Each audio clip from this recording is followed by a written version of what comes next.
Hey, I'm Tron, and this is Word, the Holy Bible, one chapter, one day at a time. Here we are at Genesis 31, 55 verses long. Here Jacob's brother-in-laws are getting miffed that he is having success and getting wealthy.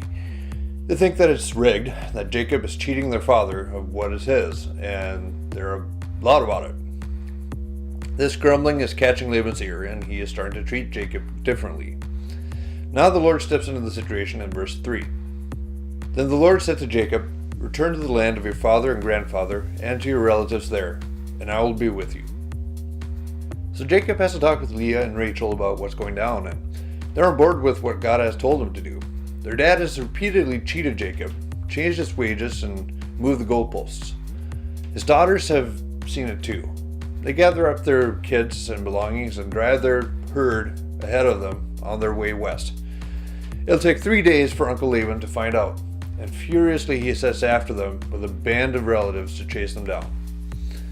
In a week he catches up, but before he does, God catches up with him in a dream, warning Laban not to do any harm to Jacob. As Laban shows up at Jacob's camp with this posse, he starts throwing his weight around like a typical sociopath, trying to manipulate the circumstances in his favor yet again. Rachel has abducted Laban's household gods and is sitting on them as the visitors are ransacking the camp without finding them, making her father even more irate. Jacob has had enough and tells his uncle off. For 14 years plus 6, Jacob has worked hard and honestly for him, making his uncle wealthy. He has earned everything he has, and no, he does not know where his household idols are, and declares if anyone is found with them, they should be put to death. Jacob does not have anything of his. Laban listens, but ultimately does not see things that way. However, he is willing to have a truce. The men erect a pile of stones to commemorate the pact in verse 47. To commemorate the event, Laban called the place Jegar-sahadutha, which means witness pile in Aramaic, and Jacob called it Gilead, which means witness pile in Hebrew.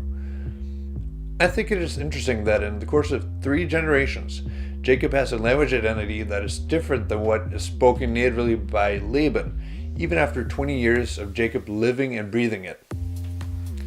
But the pile of rocks signifies a border that will not be crossed by either party, as Laban expresses in verse 53. "I call on the God of our ancestors, the God of your grandfather Abram, and the God of my grandfather Nahor, to serve as a judge between us." So Jacob took an oath before the fearsome God of his father Isaac to respect the boundary line. Jacob also promises to treat his family well and to stay faithful to Laban's daughters. Then Jacob worshiped God.